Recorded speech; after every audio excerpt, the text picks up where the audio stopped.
Nous vous avons déjà dit à plusieurs reprises d'arrêter de partager des Bibles et de construire des églises, dit l'officier à Pavel Gouya, le père du rédacteur en chef du magazine Ministry.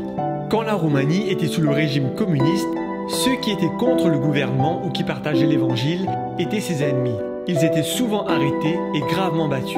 Mais franchement, cela ne les arrêtait pas.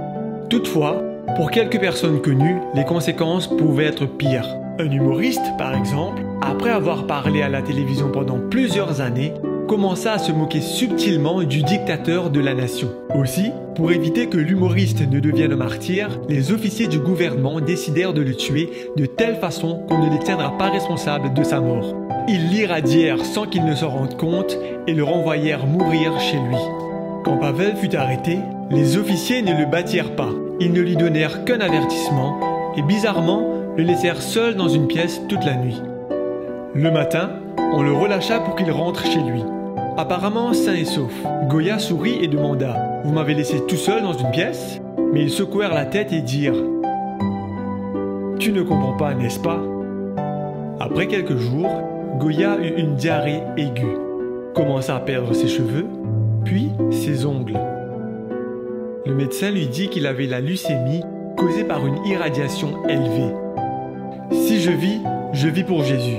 Si je meurs pour Jésus. » Parfois, il faut enlever un grand arbre pour que des petits arbres puissent pousser.